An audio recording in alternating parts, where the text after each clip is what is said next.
Dr. Favazza is going to like that one. The Senior Vice President and Chief Advancement Officer at Saint Anselm for almost 22 years, and I'm a proud parent of a member of the class of 2023. Thank you for joining us tonight. The college is committed to keeping our alumni and friends engaged by offering webinars, podcasts, and fun social media challenges. I've been incredibly impressed with Patrice Russell and her team with the variety of programs that have been offered so far, and I encourage you to please contact Patrice or a member of her team with suggestions for future programs. Tonight's conversation with the president is being recorded and will be posted on the college's website for those who couldn't make it live this evening. Please use the Q&A button on your screen to submit questions. Again, please use the Q&A button and not the chat button. It is my pleasure to introduce Dr. Joseph A. Favazza, the 11th president of Saint Anselm College. Dr. Favazza began his tenure as president almost a year ago, and oh, what a year it has been. And in that time, he has listened and learned about our community, embraced our Benedictine spirit, encouraged our students to reach their fullest potential, and has been incredible in guiding the college through this unprecedented time of COVID-19. We are truly blessed to have such a dedicated and insightful leader. I lost count with how many Zooms Dr. Favazza has done over the past 100 days. He has done Zoom sessions with all 4 classes. He just did a Zoom with the incoming class of 2024. He has done parent Zooms with each of our parent classes, and this is his second Zoom with our alumni. We are so incredibly appreciative of Dr. Favazza's time. Please join me in welcoming Dr. Favazza.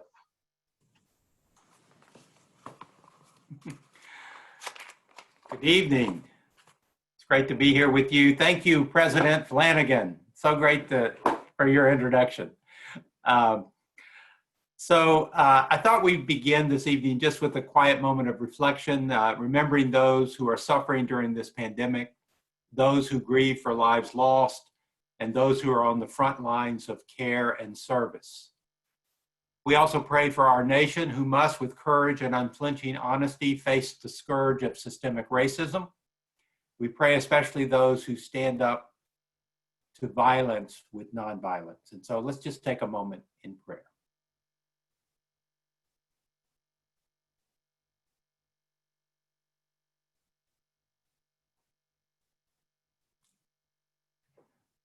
Amen.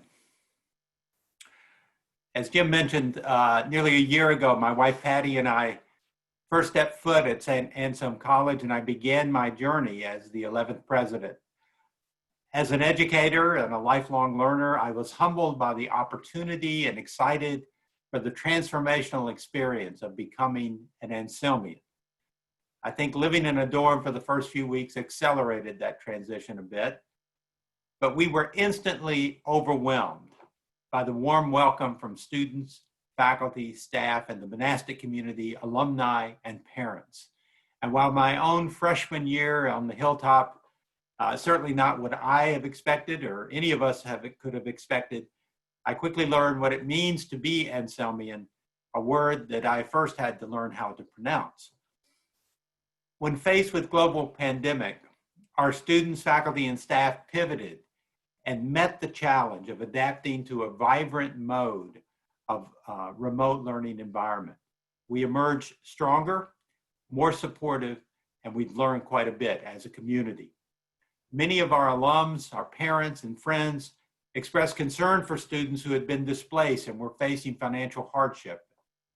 This struck me as nothing less than an outpouring of what it means to be Anselmian. We've established the Anselmian Student Relief Fund to assist students who might not have been able to continue their education on the hilltop, and your generosity has been nothing short of inspiring. Meanwhile, alums and parents of the St. Anselm of the community continue to serve on the front lines in response to this global health crisis. We're so grateful for our many Anselmian doctors, nurses such as Stephanie Ianalfo, class of 2010, and Elizabeth Condren, class of 04, Carrie Hunt Vocal, class of 98, hospital presidents such as Joe Pepe, 83, of the Catholic Medical Center, and Jeff Sanders, class of 92, the Maine Medical Center, and Andrew Harding, class of 2000 of Metro West Medical Center. Our epidemiologists, such as Mark LaForce, class of 1960, and Ron Renault, class of 1990, and our Anselmian law enforcement, first responders, and teachers. An inauguration, a New Hampshire primary, a pandemic, and a few difficult decisions later, I learned that being an Anselmian is defined by hospitality, stability, and community. Being Anselmian is about your actions in our community, a joint commitment to justice, compassion, kindness, truth, and empathy, and also acknowledging that being a member of Saint Anselm College changes you for the better, bringing each one of us together in a shared and unified spirit illumined by faith-seeking understanding. For these reasons, we call on our Anselmian communities to speak out against injustice and acknowledge the cumulative pain and trauma as we painfully witness the deaths of George Floyd, Breonna Taylor, and Ahmaud Arbery, who can be added to countless other people who have been harmed because of their color of their skin, fueling the understandable anger and protest across our country. We are united in the fundamental belief that all people are of equal value, and we will not remain silent when any member of our family is harmed. Together, we will draw strength to face these larger societal challenges, informed by our Catholic and Benedictine mission and identity and our value of inclusiveness. So while the pandemic does not allow us to gather together to connect, to support, to pray, and educate each other, the Saint Anselm College community stands together, and with a united voice, we must embody and spread what it means to be Anselmian. So I want to just provide a few updates to you of what's going on with the Hilltop. So first of all, let's talk about fall of 2020. It seems like not too far away. Last week, the Board of Trustees approved our reopening plans for the 2020-2021 academic year. We're very excited to have a firm date for the first day of our classes, August 19th. Setting this date allows us to ramp up our schedule for the many decisions that must be made between now and then and finalize an academic calendar. Our goal is to resume many on-campus and curricular experiences that make St. Anselm so special. At the same time, we embark on a school year unlike any other. Move-in will occur about 10 days prior to the first day of classes. Students will be assigned specific arrival dates that will be screened by health services before having access to their housing. The phased-in approach will allow us to carefully and methodically reload the campus while we will not be closed to the outside world. We believe our community will largely be contained and therefore will reduce our risk of spreading infection. In some ways, it's like how we sheltered with our families for the spring months. That small world became our circle of trust. This simply will be a little larger circle. Our departure date from campus is November 20th, just before Thanksgiving. Finals will be done remotely. We don't wish to send everyone home for break and then bring them back for another round of screening one by one. And while the rest of the calendar is not finalized, we anticipate a more robust winter session and then to begin the on-ground spring semester later than usual. We want to get on ground safely, maximize our time here, and then return for a spring semester on ground, even if it begins later than normal. It is a big lift to get to this point, I'll be honest. Since April, the Scenario Planning Task Force has been working hard to determine the feasibility of a return to on-ground classes this fall. They ran through many scenarios, all of which featured complex logistics and innumerable variables. Of course, we've now commissioned a new group, the Return to the Hilltop team, which is tasked with accomplishing many of the health and safety protocols that will be implemented to maximize our health and minimize risk. This includes the use of masks, social distancing, and other practical measures, implementing a testing and tracing program, establishing a clear process for isolating students who test positive. We are working through a number of considerations and logistics to prepare for a return to campus, including the appropriate density for housing and classroom space, cleaning and distance protocols for athletics and other events, and health checks for those on campus and those coming and going from campus, including faculty and staff. If you're a parent or if you know of someone who's at St. A's right now, you'll be getting more information in the next days and weeks about our reopening plans. There's many details to go through. But I will just tell you that the health and well-being of our community is paramount, and we will remain vigilant about the pandemic. We will make decisions throughout the year based on the spread of the virus and its epidemiology. Our faculty demonstrated how flexible and how innovative they can be in March when faced with this unprecedented pandemic. But the Hilltop is our home. This is where we want to be, and therefore we are committed to safely bringing campus life back in the fall. A couple of updates, a couple of questions came in about our budget. And let me just talk about the college's financial position. First of all, it continues to be strong. I want to be clear about that. We are forecasting a slightly positive margin for the fiscal year 2020 year, driven primarily by the generosity of our alumni, parents, and benefactors. Although the college issued nearly $4 million in credits and rebates from the interruption of on-campus living due to COVID-19. This was offset in large part by an increase of unrestricted gifts, the colleges instituting wide-range expense reductions, and the receipt of over $560,000 of federal funding from the CARES Act. Although the endowment was down nearly 8% at the end of the third quarter, it has rebounded nicely and is presently down just 1.3% as of May 31st. Of course, there's been some change since then, but we're keeping an eye on that. As of June 12th, the college has processed a total of $575,000 in emergency grants to over 1,000 students as part of the student portion of the CARES Act. In addition, the college has awarded over $35,000 in additional grants to students who applied to the Anselmian Student Relief Fund. We are so grateful for the support of our alums, our parents, and friends to that fund. As we prepare for the coming academic year, the leadership team continues to work diligently to develop an operating budget that provides the necessary flexibility to respond to the uncertainty of the coronavirus. Our guiding principle while compiling the fiscal year 21 budget has been to ensure the safety of our students, faculty, and staff, and we have done that. A word about enrollment. So the incoming class of 2024 currently sits at 541 active deposits.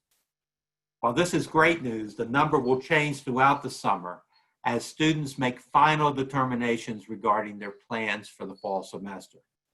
Unlike previous years, we're still accepting applications and deposits for the coming semester. So if you know a student whose plans have changed or who've decided they want to stay a little closer to home, please have them get in touch with us, our Office of Admission. We'd love to speak to them.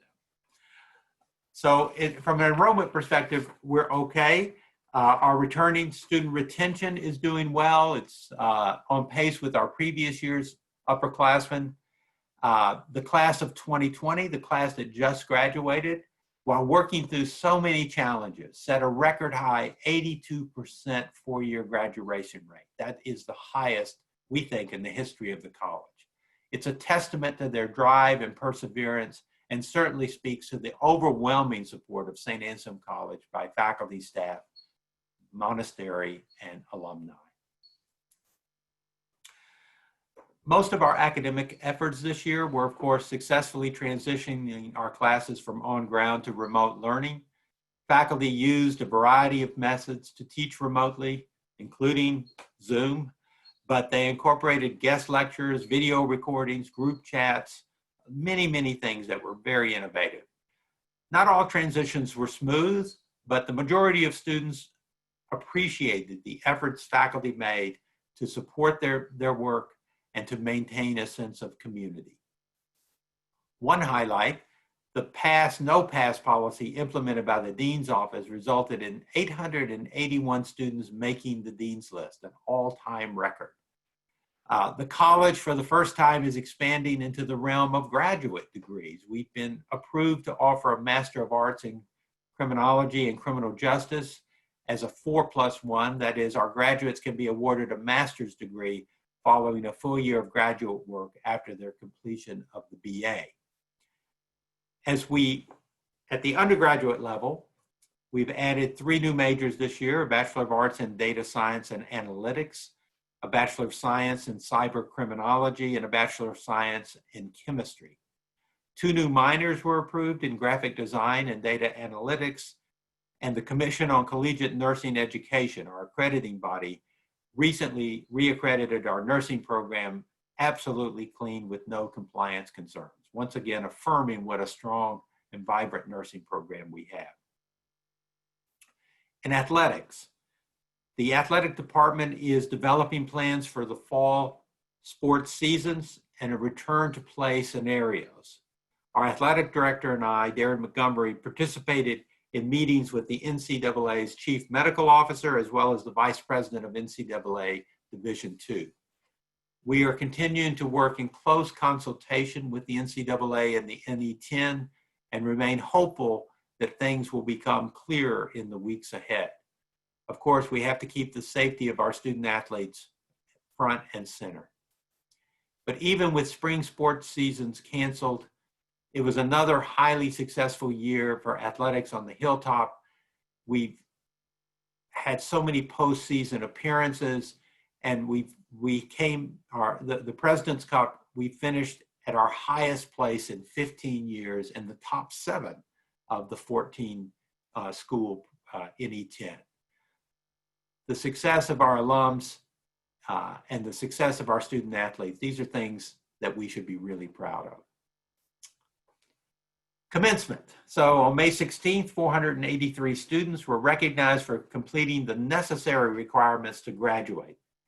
Although the in-person traditional commencement was postponed, we celebrated the class of 2020 with a special event that was streamed live from the Abbey Church. This virtual ceremonies was a series of tributes to the class of 2020 that occurred over the weekend during graduation. Events included a senior send-off with a formal toast, the annual baccalaureate mass celebrated by the monks, and a live stream of the sun setting over the Hilltop on Saturday morning, an Anselmian tradition on commencement day. Our community worked diligently to provide the class of 2020 with an experience that would not replace their commencement, but would celebrate all of the accomplishments that they had achieved until their in-person graduation exercises can occur at a later date. I promised the class of 2020 that commencement would be celebrated in person when the coronavirus had subsided to a point where a large gathering would be possible. Our graduating seniors demonstrated true Anselmian spirit when faced with the disappointing end of their time on the Hilltop. A committee was assembled, including several seniors, and they're looking at ways to bring seniors back for an in-person commencement. We'll be able to announce that as soon as we get a plan in place. The college's 6th annual Days of Giving was remarkable.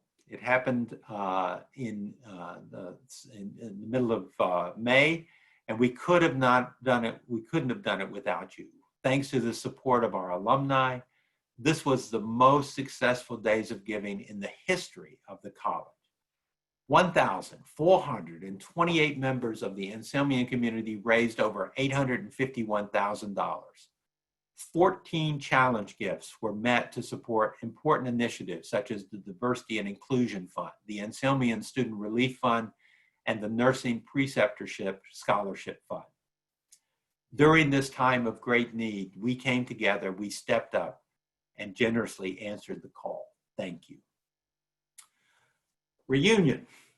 So each June, we look forward to welcoming nearly 1,000 alumni and their families back to the hilltop to see old friends and make new memories during reunion weekend. While this year's celebration could not occur on campus, we were committed to properly honoring those classes who have milestone celebrations this year.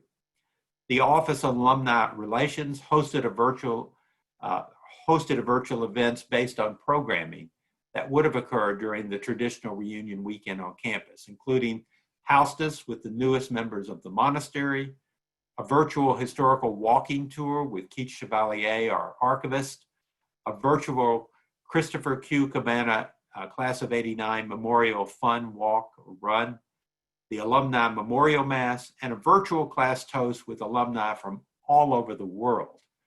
We even had an alumni from Australia join in.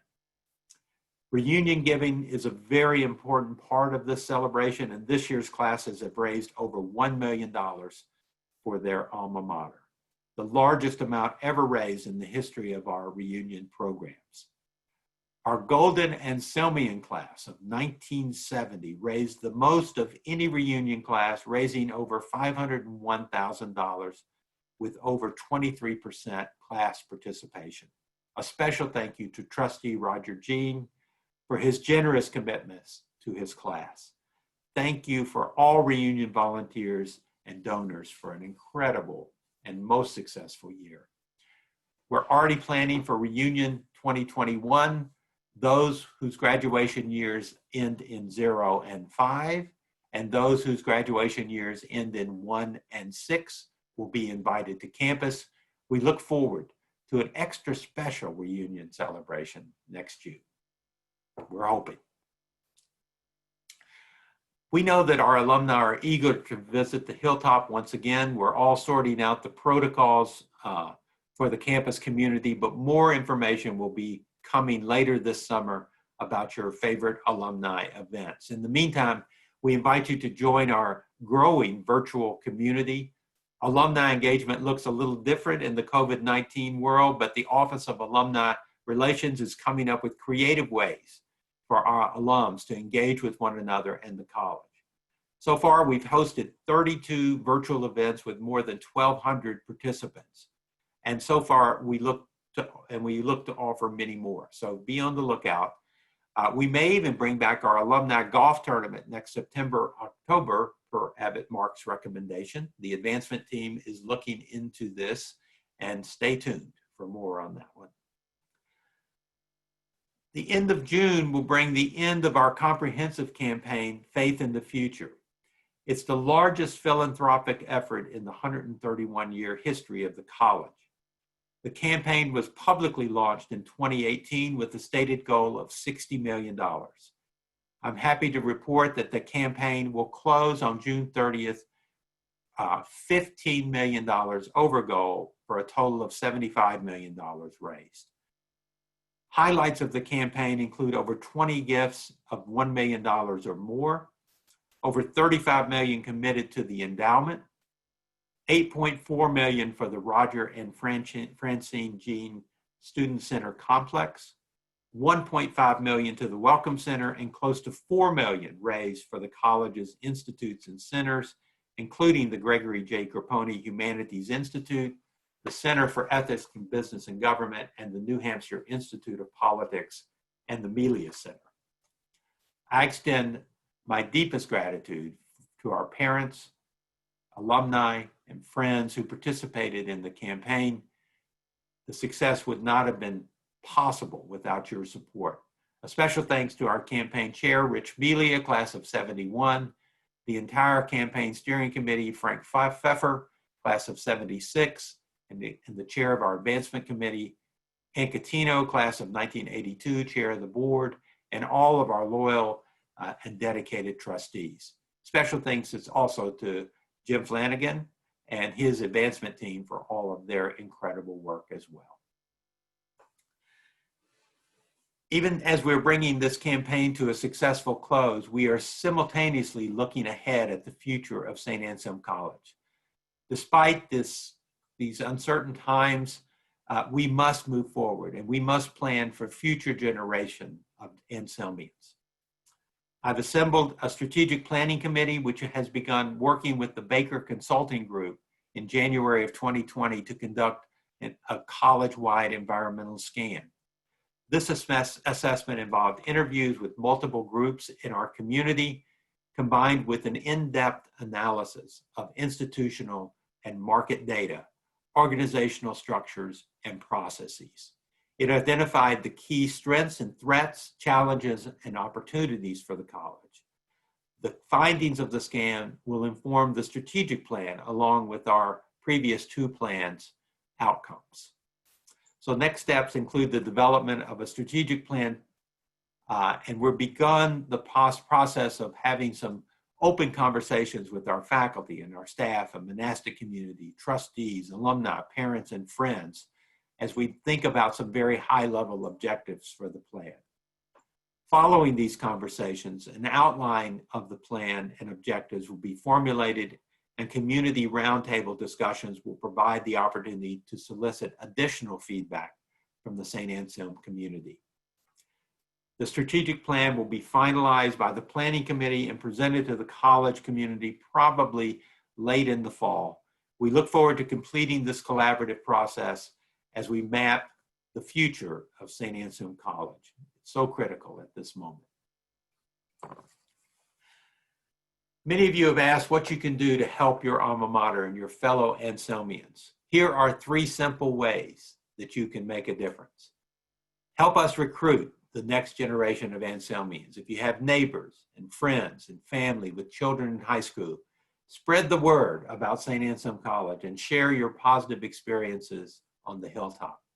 Recruitment in a COVID-19 world looks a little different, and we need kind of our alumni community to help us out and to make sure the word about the college gets out there. Second, hire Anselmians. As our world heals from this global pandemic, the economic future of our country remains uncertain. Many of our students are looking for internships and full-time positions. Help your fellow Anselmians by sharing employment opportunities with our talented students and our new graduates. Please reach out to the Career Development Center if you're able to help or if you have ideas about how we can help our students. And third, give back. I encourage all of our alums to make a gift of any size before June 30th if you're able to. The need has never been greater. Now more than ever, students will rely on scholarship, aid to become and remain a part of the Anselmian community. So 3 simple things to think about. Challenging times reveal the importance of community, and I'm so grateful for this Anselmian community that I'm now a part of. I'm really excited about that. We are strong, and we face challenges with faith and with courage. Guided by our Benedictine values, our community will get through this together. I can assure you that all 21,000 and plus alumni remain in the thoughts and prayers of the Saint Anselm College faculty, staff, and monastery. Thank you for your dedication to your alma mater, and I now look forward to answering your questions. So I'm going to turn it back over to Jim, who I think is going to moderate the questions at this point. I am Dr. Favazza. Thank you so much for that great update.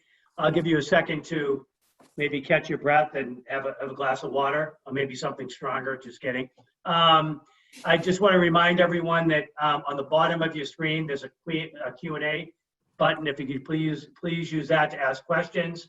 Just so some people know, some people have asked questions earlier on that Dr. Favazza has already answered. So we took the liberty of dismissing some of those questions if Dr. Favazza responded to them during his remarks. We will ask Dr. Favazza to revisit the commencement for 2020 a little bit later, because we had some people who joined the Zoom call a little bit later, actually. But let me begin with a question about Christmas on the Hilltop. And this person writes that Christmas on the Hilltop is magical. Would you consider having Christmas in November so that the students, especially the seniors, can experience all the amazing traditions again?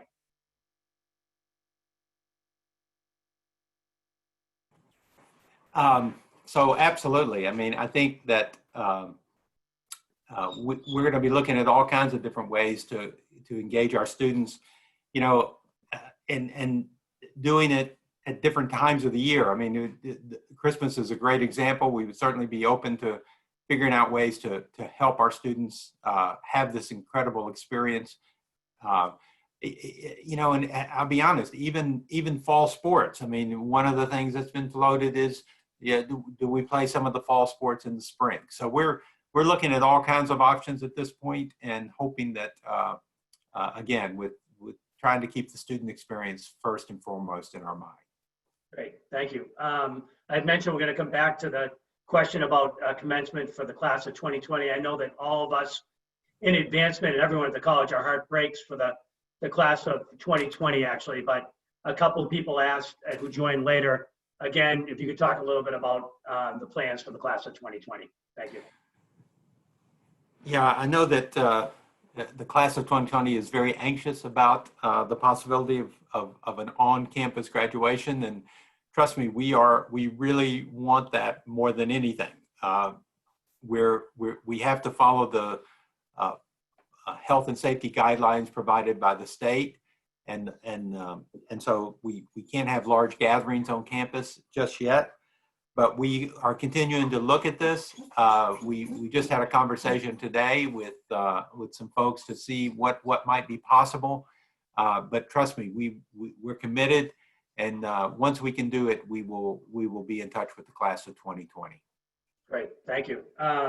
We had a couple questions about events in the upcoming year. So one person asked, our family and alumni, I assume, homecoming weekend happening this fall. And then the other question was related to how will the Abbey players continue? And we know a good friend, Landis Magnuson, is retiring, actually. So a big shout out to Professor Magnuson and the incredible work that he has done for the college over the years.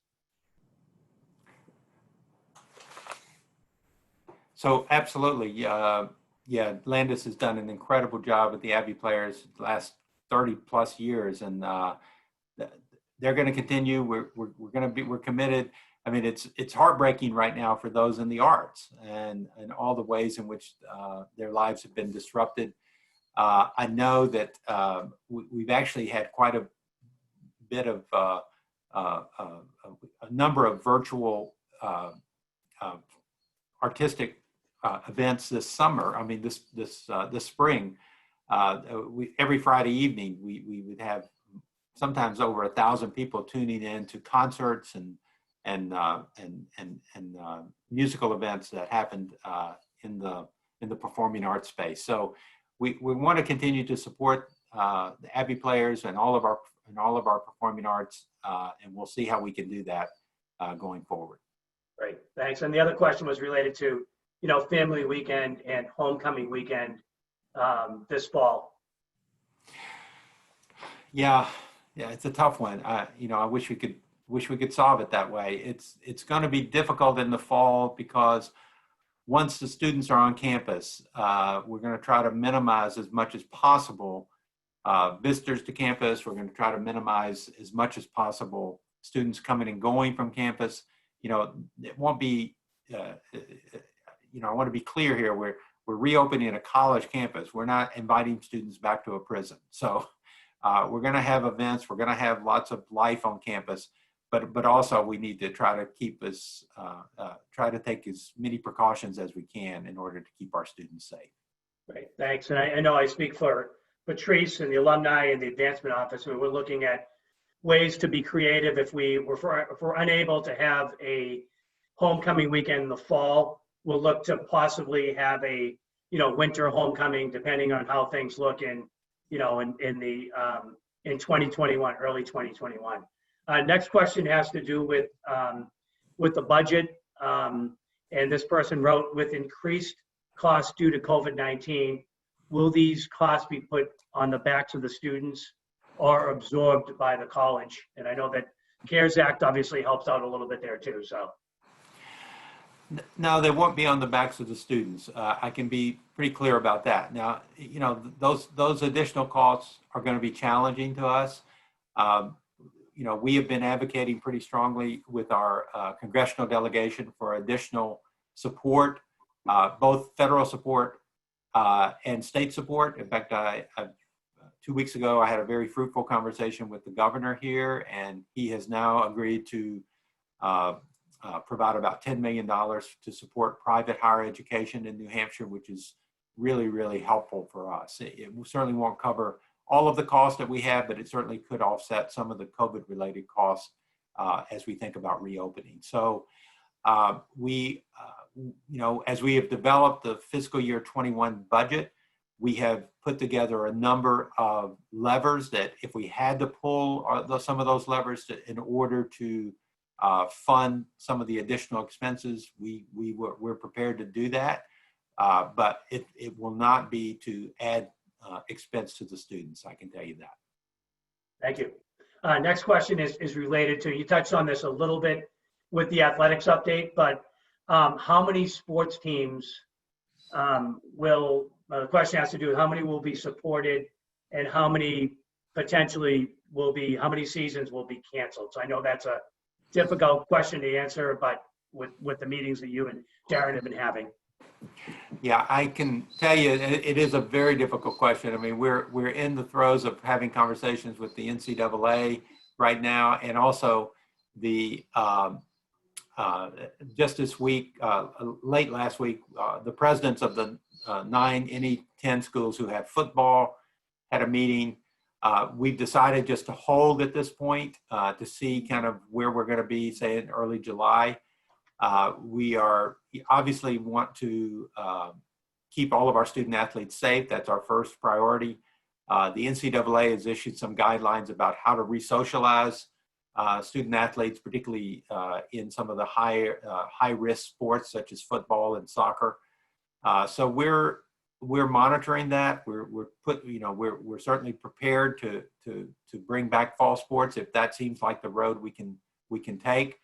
But we also know that there's some risk there. So we're going to keep that front and center and stay tuned and where we end up there.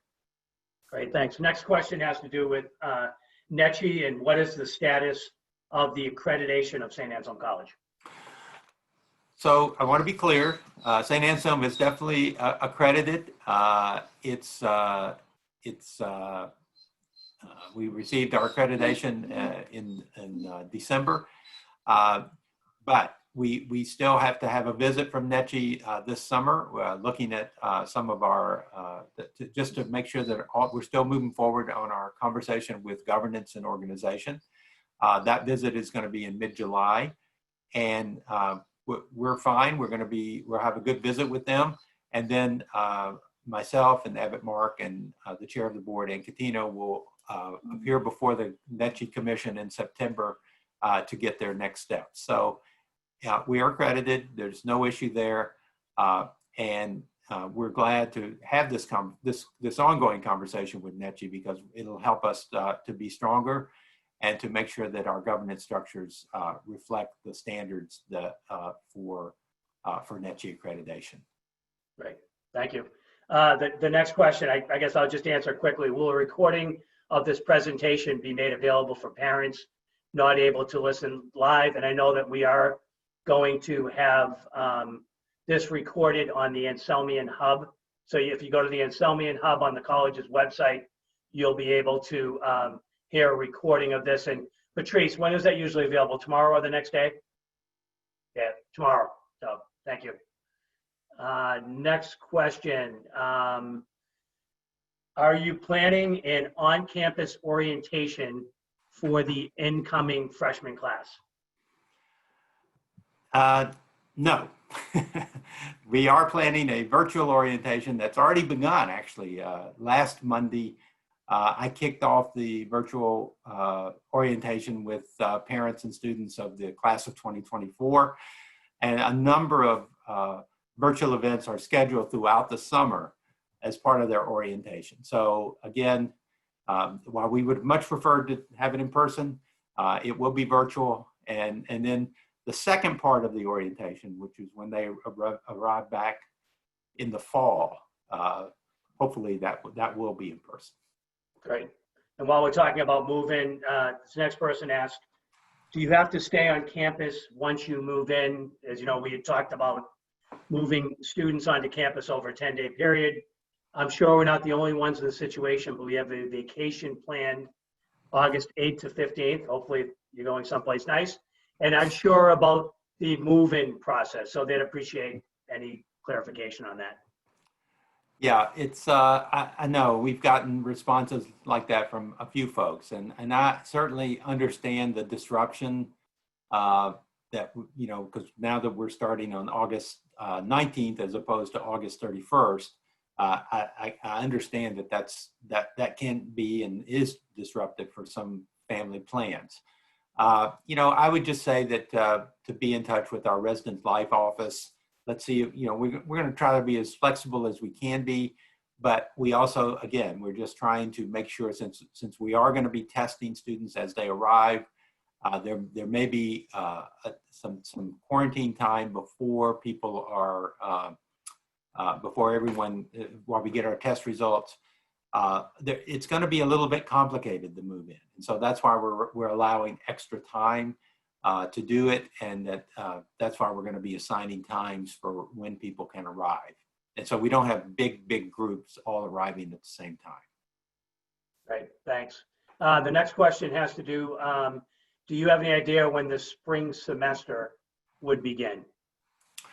You know, we're looking at a couple of possibilities, perhaps as early as February 1st and maybe as late as February 8th. So again, what's unknown here is the second wave of the virus, and especially if it gets intensified during the flu season. So we're just trying to do as much planning as we can, knowing that there is a lot that we don't know. And so we're just, rather than announcing a beginning date of the second semester, we're trying to keep that as flexible as possible at this moment till we know more. Great, thank you. Next question is from one of our former trustees. Are any events or programs taking place over the summer, classes, campus, et cetera? And if not, will that hurt the college's finances? Right now, we're not having any events through July. So that, yes, you're right. So we're canceling camps, other events, and yes, that certainly has an impact in terms of our bottom line. But again, our priority has to be the reopening of the college to our students, and we're going to need all hands on deck to get that done. And we just want to keep the campus safe until that point. Great. The next two questions have to do with questions related to the monastery board and the lawsuit, actually. So the first person writes, I know that the relationship with the monastery was strained under the previous administration and that this played out in the media. Can you share an update as to how the school and the board has tried to bridge that divide? And I know that Dr. Lavazza has been instrumental in bridging that divide. And then the second part was just related to the update on the status of the lawsuit. Yeah, so the lawsuit continues at this point. It's making its way through the court process, but courts, like everyone, because of COVID-19, everything has been slowed down considerably at this point. So we are working towards common ground on a number of issues. There remains some issues of disagreement, but you know, we are one community. We're gonna make some progress here. Again, going back to the accreditation issue, it's really important that we make progress there. We are going to make some progress, and that will help everything. So, you know, the status of the lawsuit, you know, it's kind of been dormant to some degree, and so we'll see where it goes. But it's not something I think about every day. And I believe that we will get to the other side, and just like with the pandemic, we will have learned some things, and we'll be stronger. Right. And we had a couple of follow-up questions related to the, return in the fall. And this person writes, are the protocols detailed in your email set in stone, or could they change based on events between now and when the students return to school? And the person says, for example, New Hampshire has been reducing restrictions on gathering size as the number of cases have declined. If the restrictions continue to be reduced, would St. Anselm follow the lead of the New Hampshire state government? We're certainly partnering with them. We're in constant contact with the New Hampshire Department of Public Health. We're also partnering with Catholic Medical Center, with helping us with some of our guidelines. Again, I think we will do things that, in our estimation, is the prudent thing to do in terms of keeping the campus safe. But yes, I mean, the short answer to your question is things are changing just about every day. And so as we get closer and as we are making our plans, we're going to be as flexible as we can be. If it seems possible to have larger gatherings, if that seems like it's a safe thing to do, something that the state allows, certainly we might take a look at that. But right now, the protocols that we've outlined is kind of what we know. But as you know, things are evolving. Right. The next couple questions are related. First one's related to online summer school, and my daughter is taking online summer school, not my daughter, although she's taking first summer school, which ends August 18th. Will there be accommodations during the second summer session about timing? It's stressful for a student to be taking a final only to be moving back to school the next day.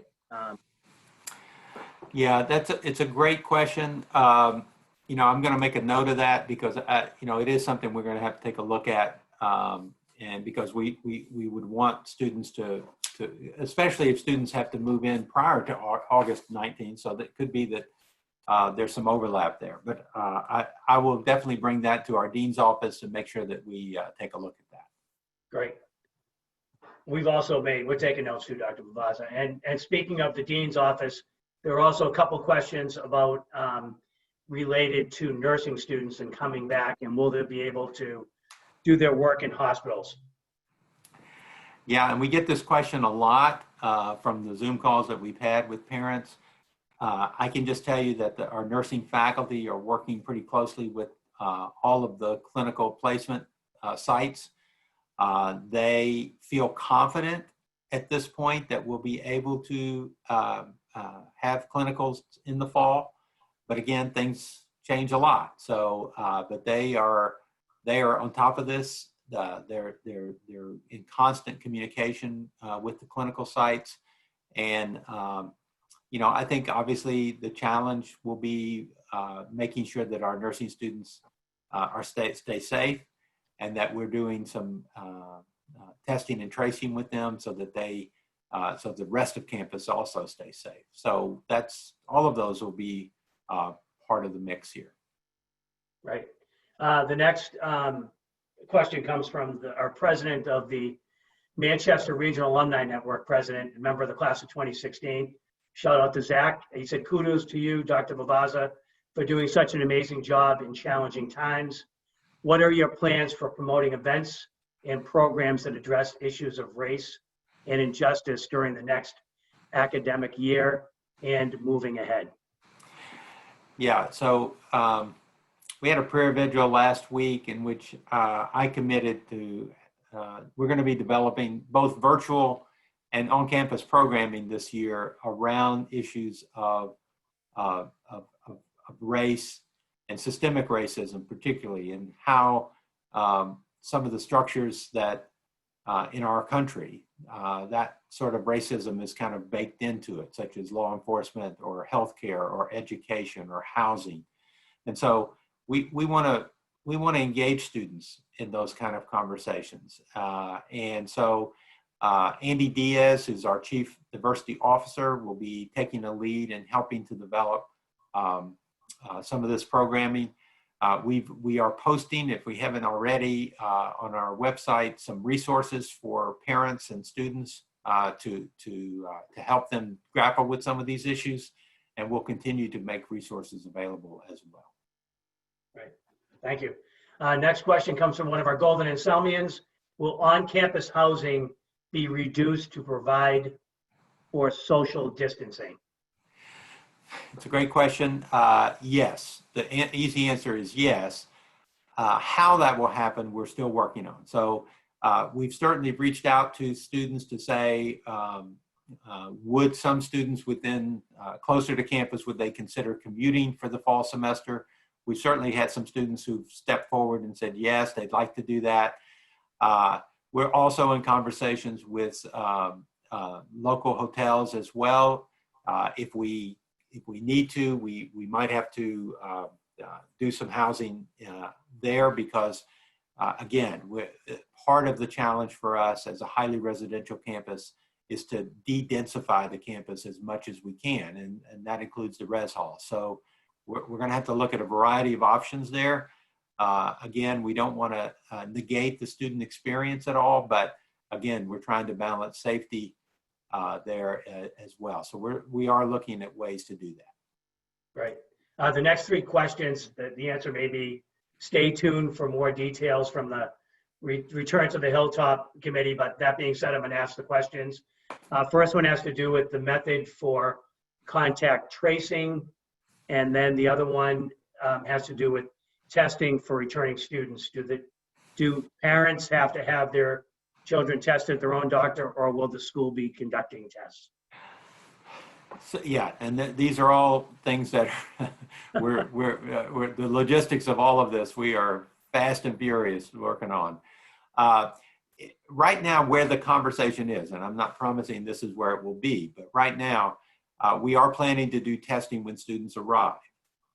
Maybe both a swab test and an antibody test. So, but that, again, as things change, that could change as well. Contact tracing, we're in conversation with a couple of different companies on that. Also the state of New Hampshire. We're working through what kinds of ways we can do this, perhaps employing some technology to do it. But we're definitely, this is something that's really important. But one thing you should know is actually on college campuses particularly, contact tracing is not a new thing, right? I mean, we have outbreaks occasionally of neurovirus and other things on campus, and our health services professionals know how to kind of figure out, okay, who have you been around? Let's trace this back. Let's make a map. So we know how to do it. It's just in this case, we have to make sure that we do it for larger numbers of students, and so we're going to need some technological assistance to do that. Great. The next couple of questions have to do with students arriving on campus, leaving campus, internships, and so forth. So I'll try to ask them in that order. First one has to do with what is the plan for allowing students to leave campus during the fall semester? So if they want to run down to Whole Foods or go to the new press that's opening in Bedford, or go home to dinner or something like that. Yeah, I mean, we can't lock students in their rooms. We can't chain them to a bed or anything like that. What we're going to be asking students to do is to make a compact with us. We're going to, we're part of bringing students back to campus is we as a community have to make a commitment to one another to keep one another safe. And so if you're going to go off campus to the grocery store, to dinner, or to go visit your home, you just have to promise that in those moments, you're taking the appropriate social distancing safety measures. There's, you know, we're relying, we will have to at a certain point rely on the goodwill and the good sense of our students and our faculty and staff, because our faculty and staff are coming back and forth to campus, right? And so they're going to be having to answer certain questions every time they arrive on campus, maybe doing temp checks every time they arrive. So again, these are the things that are, all those protocols are being worked out. But yes, students will have the opportunity to leave campus. Some of our students work. They'll be able to work again, but as long as they follow the protocols as stated by the New Hampshire Department of Health. Right. And then the next question: when seniors arrive on campus, will the time frame of spring semester? I think you already answered that, but the second part of the question is: will internships in student teaching be able to begin in January if spring semester is delayed? Yes. So student teaching particularly, I think they're going to do their student teaching in the spring. So we're working with the faculty in the education department to, even if we have a little bit later start, how that would work. And so they're on that. They're working with the Manchester Schools District and others to make sure that that still happens. So internships, again, that's a kind of a lot of different companies or different places where our students are.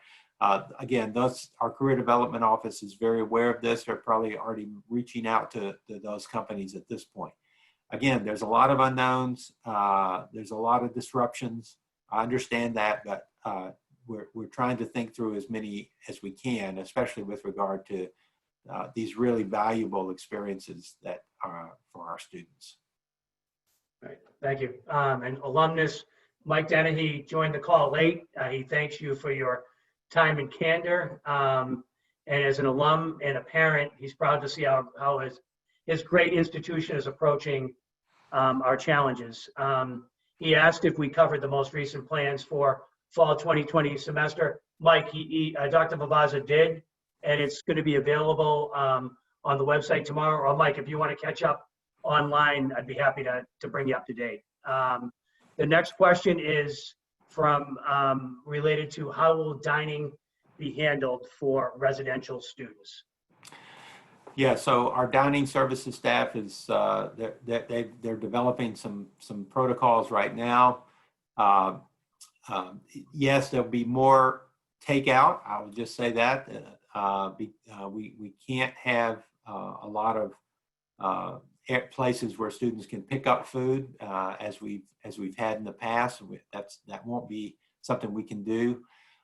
We're also looking at changing our checkout so that there's not human contact. It'll be swipe. So we're trying to develop some new ways to provide dining. Will they be able to sit in Dave? Will students be able to do that?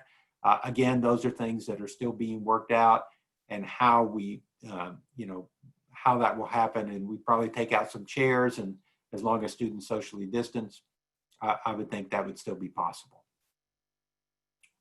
Right. Next question has to do with the first day of classes.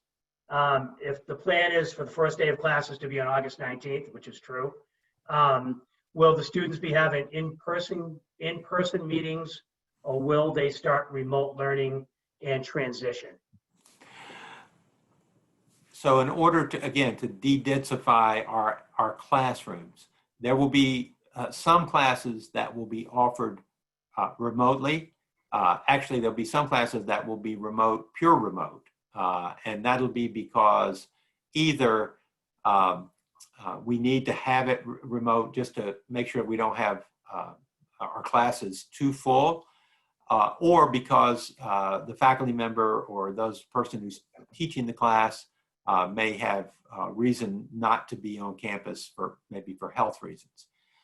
In addition, there'll be classes that are what we call hybrid classes or high flexible classes. So these will be classes that will be offered both to students in the classroom, but also perhaps students who may be on campus, but participating in the class remotely. It may be possible that even that there may be 12 students that come on a Tuesday and 12 students that come on a Thursday, and then they swap, and so, but we're working through all of those. So there'll be some remote classes, there'll be some hybrid or high flex classes. But again, what we're committed to is that St. Anselm experience, that signature experience, that transformational experience that our faculty are known for, and we're going to make sure that we deliver that this year. Great, thank you. Just a quick time check. We try to keep these to about 60 minutes, but Dr. Lavazza, if you're okay, maybe we'll ask 2 or 3 more questions. Sure. And again, thanks to everyone for participating in this evening's Zoom and for the great questions. The next question has to do with, obviously the upcoming school year will not be optimal. Can incoming freshmen defer their admission? Yes.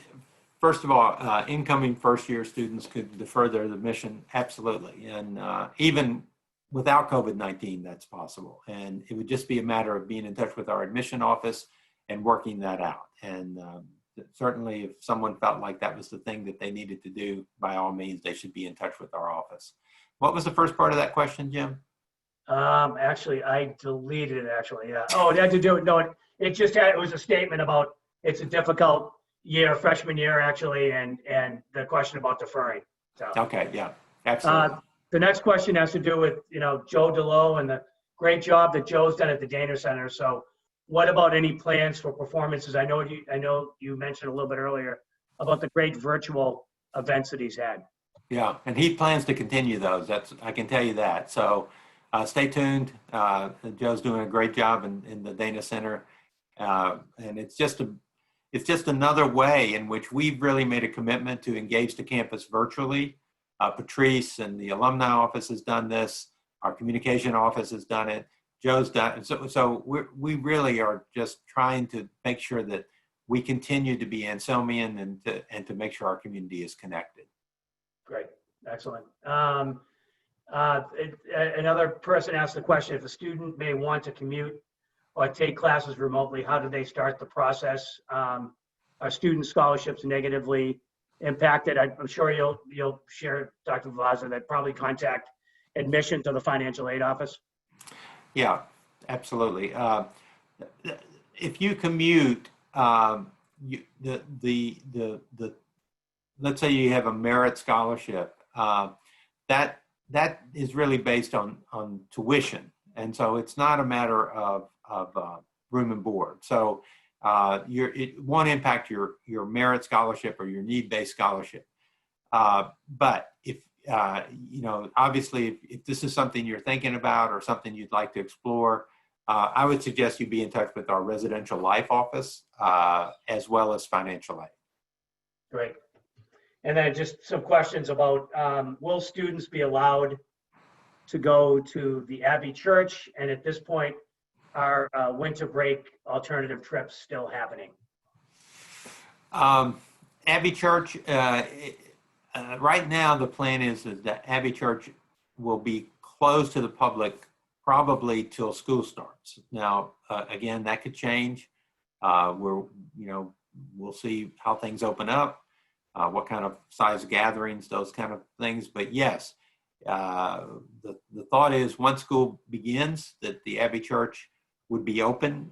Again, we'd have to make sure that we're following whatever protocols are in place, but students would be allowed to go into the Abbey Church. And the second part was around winter break alternative trips. Oh, winter break. Yeah, unfortunately, we've had to cancel study abroad for the fall for sure, and possibly for the spring. We're monitoring that, and so the trips, winter break trips, we're going to have to look and see where we are at that point. A lot of a lot of campuses have canceled all domestic and international travel for the first semester through January. And I suspect that's something that will, in all likelihood, we will be in that same sort of position. But yeah, it's unfortunate. Again, this is just one of those moments of disruption. But again, we have to do what we think keeps students safe. Great. And the last question, one of the hallmarks of certainly one of our gems, considering it is a presidential election year, will the NHIOP be able to sponsor events in relation to the election? Yeah, I'm sure they will. What those events will be and how they'll sponsor them, and will they be only virtual or will they be there at the NHIOP? We'll have to stay tuned on that one. But I know that Neil Levesque, who's the director of the NHIOP, is planning a full schedule for the fall, and so stay tuned and see what we got. Right. I think he has John Heilman on July 7th or 8th. And then I believe he's also planning on doing the congressional debates and possibly the gubernatorial debate at the NHIOP with a very small crowd. So yeah. So I think that's it with the questions. If we didn't get to your questions, feel free to email us at the alumni email address. And if we can't answer the question, we'll forward it along to the appropriate department. And I'm wondering if Dr. Lavazza, you want to make some closing comments, but certainly thank you for your time tonight. Absolutely. You know, it's one of my favorite things is actually engaging with our alums. I've really enjoyed getting to know so many of you. Of course, we had a whole series of conversations with the president planned for the spring and travel around to meet even more of you. But the pandemic had other plans. And so this is one way to do that. But I look forward to an opportunity down the road to have some time with you, to come to some events, to get a chance to meet you and your families. The college, its reputation, it's only as great as its alums. I mean, you are just the perfect outcome for the kinds of education that we provide and we're committed to providing here on the campus. So thank you for your commitment, for your generosity, and for spreading the word about St. Anselm. We need you. We need you more than ever, and we appreciate so much the many ways that you give back to your alma mater. So have a great evening, stay safe, and hope to be in touch with you soon.